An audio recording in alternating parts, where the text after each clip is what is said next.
You are listening to The View from Laura's Window, a podcast where life is explored through positive Christian thoughts. Everyone has a window, and each window has a different view. Here, I hope you will find the view to be encouraging, inspirational, and useful as you walk through your daily journey.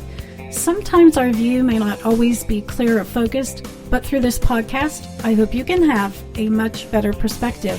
So open up your windows, your hearts, and your thoughts to the encouraging view from Laura's perspective.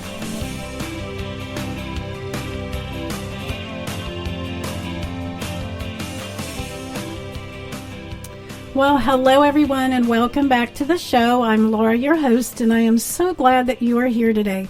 And I'm hoping that everybody is well and healthy with everything that is going on right now. It's crazy out there right now.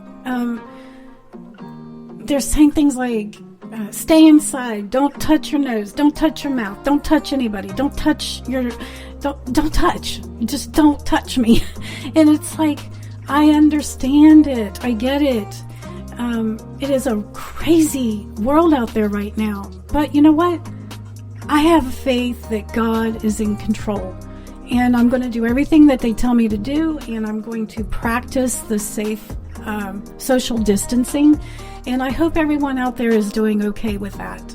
Being stuck inside can do some terrible things. And sometimes I will... every now and then, I will look at things to subscribe to and get emails. And one of the things that I like and enjoy, it's through healthline.com. And today's episode is from them, things that I'd read today that they sent to me. And today's episode is number 50, and it's 13 ways to prevent stress, or stress eating, I should say, when you're stuck at home. 13 ways to prevent stress eating when you're stuck at home. And they say for the first one is to check in with yourself. One of the most helpful ways, they say, to prevent overeating is to understand why it's even happening in the first place. If you find yourself eating too frequently or eating too much in one setting, take a moment and check in with yourself. That's what they say to do. Before you eat, pay special attention to how you're feeling, such as if you're stressed or bored or lonely or anxious. And simply pausing and evaluating the situation can help you understand what compels you to overeat and why you're even eating in the first place. Number 2, it says to remove temptation. This is a good one. They say, though, having a jar of cookies or a bowl of colorful candy on the counter may add to the visual appeal of your kitchen, the practice may lead to overeating. And I know exactly what they're talking about. Mine is those yellow packs of peanut M&Ms. Does anybody else like those? My husband buys these for me and brings them home. You know, it's like a special treat, you know. And I love him for it, and I don't love him for it because I tend to eat too many of them, and I love them. So they're saying that having tempting foods within eyesight can lead to frequent snacking and overeating, even when you aren't hungry. And that's so true with me. Number 3, maintain a healthy meal schedule. They say that you shouldn't change your normal eating schedule just because you're stuck at home. If you're used to having 3 meals a day, go ahead and continue to have those 3 meals a day. The same goes if you typically consume only 2 meals and a snack. Just keep doing what you normally do. If you find yourself adapting your eating pattern to accommodate your new normal, they say that's okay. Just try to maintain a regular eating pattern based on your individual needs and your preferred eating times. Number 4, don't restrict. One of the most important things they say in nutrition rules is to prevent overeating, is to not deprive your body of food. They say oftentimes being overly restrictive with food intake or consuming too few calories can lead to bringing on high calorie foods and overeating. And they, they say it's never a good idea to follow a highly restrictive diet or deprive yourself of food, especially during stressful times. Let's see, number 5, bring out your inner chef. I can laugh at that one. Bring out your inner chef. I am not a cook. My husband knows I'm not a cook. I used to be. If you could even call that cooking. I did my motherly and wifely duties as my children were growing up, and I had the meal on the table every evening, but that was the extent of it.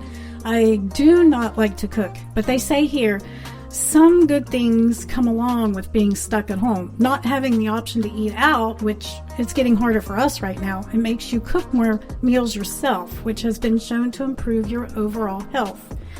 For example, they say a study in 11,396 people found that eating home-cooked meals more frequently was associated with a greater intake of fruits and vegetables.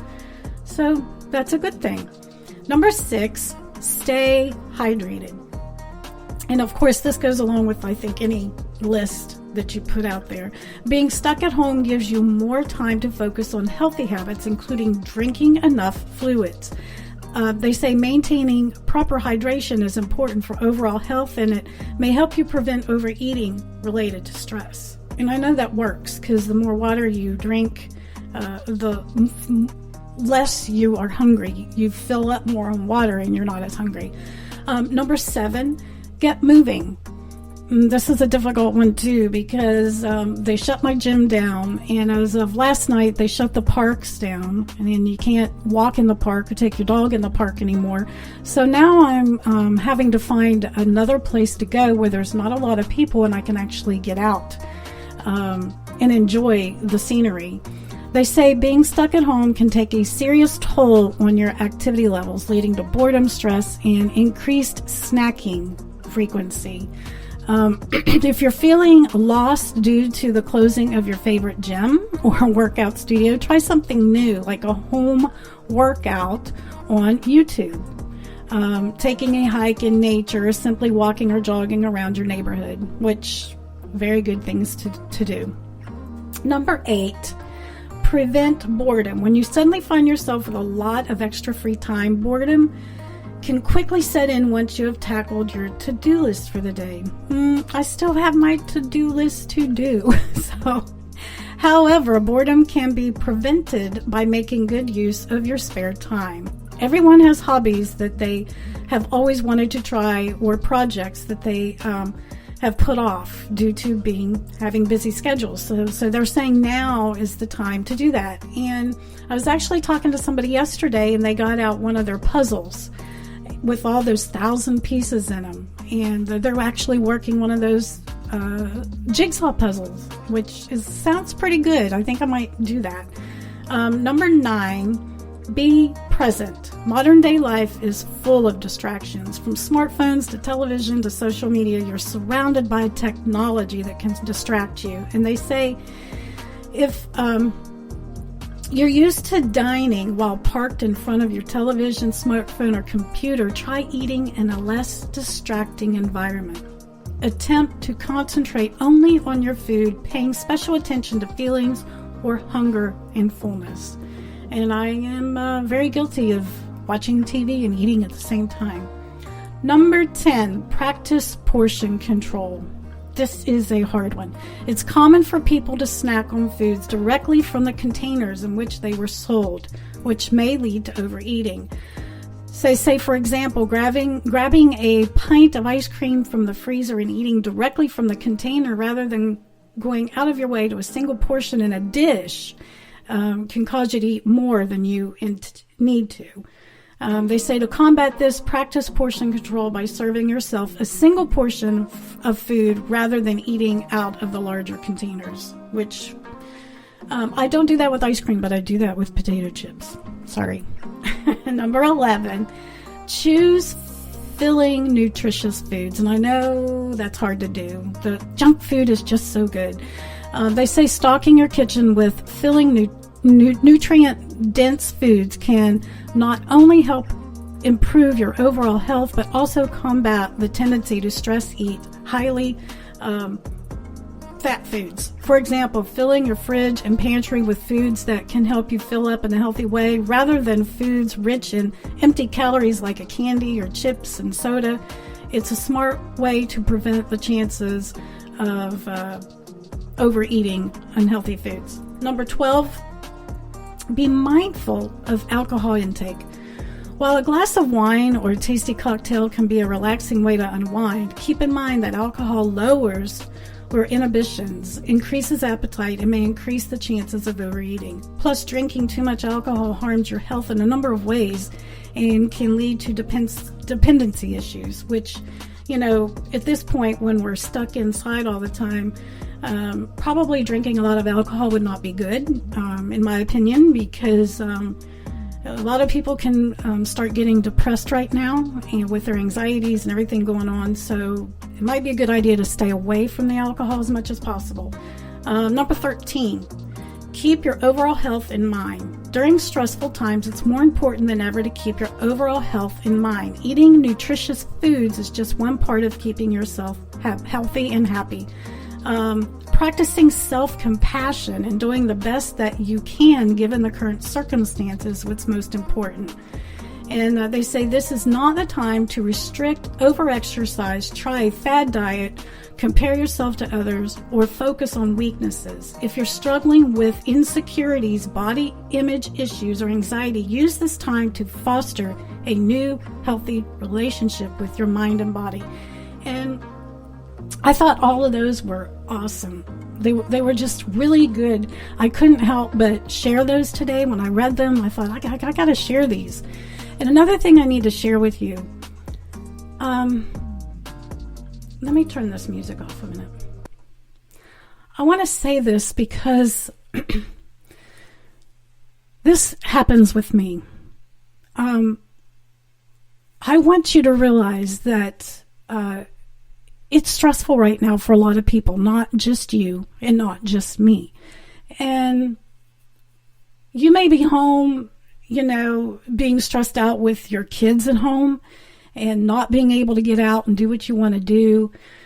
But there are people actually losing their family members because of this virus. And it's so sad because they can't even go to the hospital to visit them. They can't even prepare a proper funeral for them. I've never seen anything like this ever before. And I think as a nation, we all have to work on this together, like they're saying. And another thing that is very important, if you're at home and you haven't talked to somebody in a long time and you keep thinking, I wonder how so-and-so is doing. Don't just think about it. Send them a text, call them, send them a letter, send them a card. Check up on them and see how they're doing, because it makes a world of difference. How do I know this? Because it's happening to me. I have people checking on me randomly on the days and the moments during the day at that particular time when I needed it. And I think God is answering my prayers. So please reach out to those that you think may need a little bit of encouragement. We just need to go out of our way. That's all I'm saying. So I want to finish up by saying that I hope you guys have a great day, and I hope that you can find something positive. One positive thing that's coming out of all of this. There's so many negatives, but it's going on, and there's got to be some positive there. There's got to be some good things happening from this. And we got to look for those things. And not just look for them, we have to make them happen. So I encourage all of us to go out of our way and to help others, and to try not to get stuck in our own pity party, and think about what's actually going on out there. And I hope you guys have a great rest of the day. And I just want to let you know I love you guys. Till next time, see you later.